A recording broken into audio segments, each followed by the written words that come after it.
शुभ प्रभात प्यारे बच्चों। आशा करती हूँ आप सभी अपने घरों में स्वस्थ होंगे। हमने हिंदी में बहुत सारी काव्य और रचनाओं के बारे में पढ़ा है। हिंदी में हमने गद्य में हमने बहुत सारी कहानियाँ, उपन्यास और बहुत छोटी और बड़ी सभी तरह की कहानियाँ पढ़ी हैं। उसी तरह से पद्य में हम बहुत सारी चौपाइयाँ, छंद और दोहे पढ़ते हैं।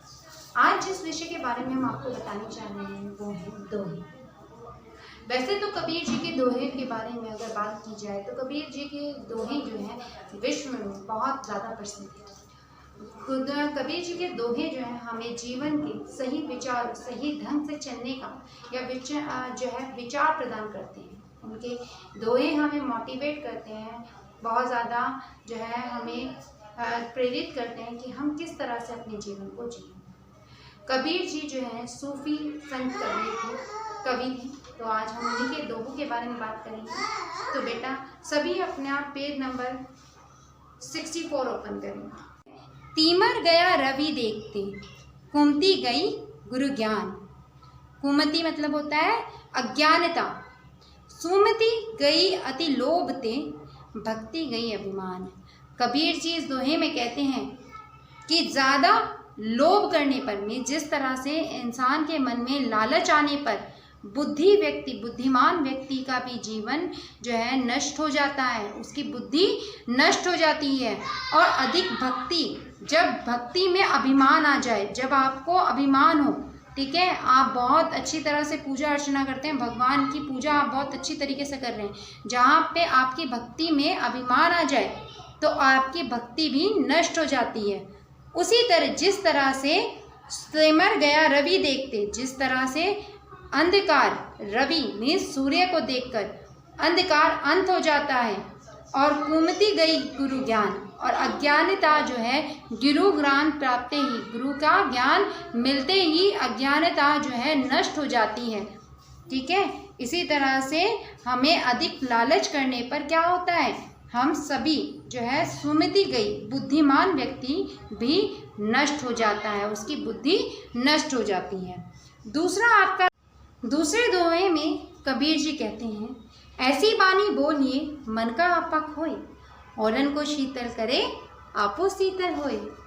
इसमें कबीर जी कहते हैं कि हमें ऐसे विचारों का या फिर ऐसे वाणी का उच्चारण करना चाहिए जिससे कि दूसरा जो सुन रहा है हमारी वाणी, उसको भी सुख की प्राप्ति हो, हमारा भी मन शीतल रहे, और औरन को शीतल करे आपो शीतल होए।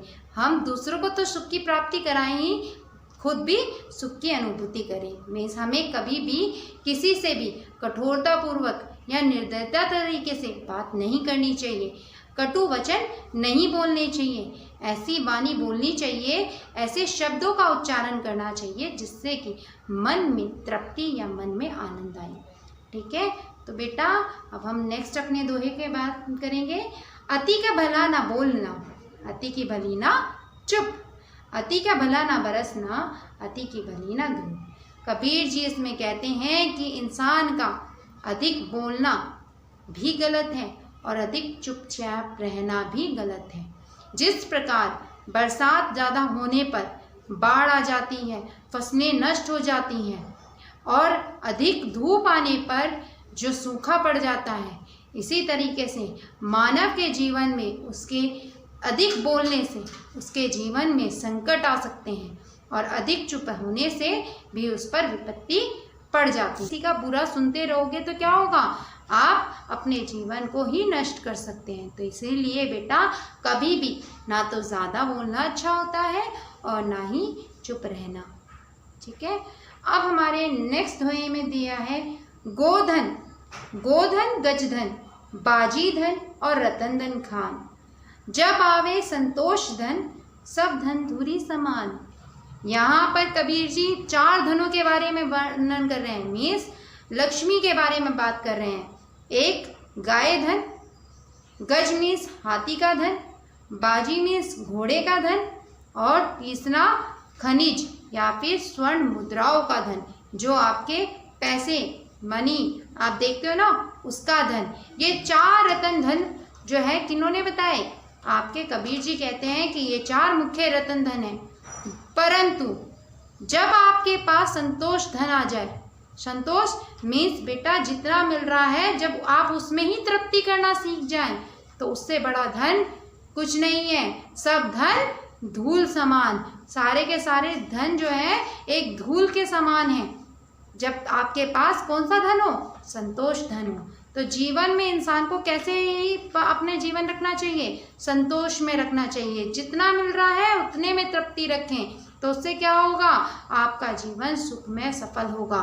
ठीक है, तो यहाँ पर कबीर जी ने आपको किसके बारे में कहा है? संतोष धन के बारे में बताया है।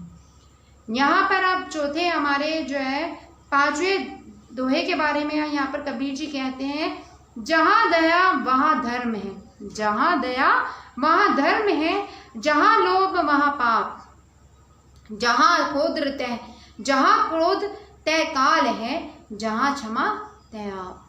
मीन्स जहाँ दया है, जहाँ पर आप इंसान आपके मनों में, जब सबके मन में दया होगी, दया का भाव होगा, वहीं वो ही आपका दया जो है सबसे बड़ा धर्म है। उसी तरह से जिस प्रकार जहाँ लोभ है वहाँ पाप, जिस तरह से लालच आने पर, लालच क्या है? वो सबसे बड़े पाप को जन्म देता है। बेटा जब आप किसी पर दया करते हैं तो आप सबसे बड़ा पुण्य का काम कर रहे हो, सबसे बड़ा धर्म का काम कर रहे हो। वहीं पर अगर आपके मन में लोभ है, लालच है कि आपको, अगर आपके मम्मी जो है किसी एक जने को ज़्यादा दे दे और आपको कम दे दे, तो आपके मन में क्या आ गया कि भाई इसके पास ज़्यादा नहीं होना चाहिए, उसका भी मैं रख लूँ। तो वो लालच किसको जन्म दे रहा है? एक पाप को जन्म दे रहा है, झूठ को या फिर पाप को जन्म देता है। उसी प्रकार जहाँ को क्रोध तहाँ काल, जहाँ पर गुस्सा होगा, इंसान जब क्रोध में होता है तो वो कहीं ना कहीं अपने अंत, अपनी मृत्यु को बुलाता है, अपने काल को बुला रहा है। और जहाँ आपके क्षमा है वहीं आप, जहाँ आपने अपने आप में क्षमा की अनुभूति रख ली, हर किसी को चाहे वो कितना ही बड़ा पाप करे, बट आप अगर उसको माफ़ कर देते हैं तो उससे बड़ा कोई पुण्य नहीं है। वहाँ आप खुद होंगे। बेटा हमेशा याद रखें कि क्रोध में कभी भी कोई निर्णय ना लें, और अगर आपने किसी ने आप पर अगर आकर आपसे क्षमा मांग ले किसी भी चीज़ के लिए, तो उसे माफ़ कर दें, तो उससे बड़ा पुण्य कुछ नहीं हो सकता। तो कबीर जी ने अपने जीवन, हमारे जीवन को सुखमय बनाने के लिए कई सारे इन दोहों में अच्छे विचार प्रकट किए हैं। क्या क्या बातें समझाई कबीर जी ने हमें? कि ना तो हमें ज़्यादा बोलना चाहिए और ना ही ज़्यादा चुप रहना चाहिए। उन्होंने हमें क्या बताया?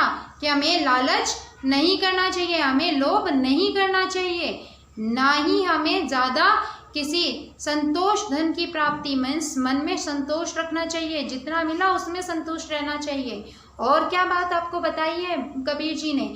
यहाँ आपको बताया कि जहाँ दया है वहीं धर्म है, और जहाँ आपके मन में क्रोध आ गया वहीं पर आपका काल है, जहाँ आपके मन में लोभ आ गया वहीं आपके पास पाप है। तो हमें इन सभी चीज़ों से दूर रहना चाहिए।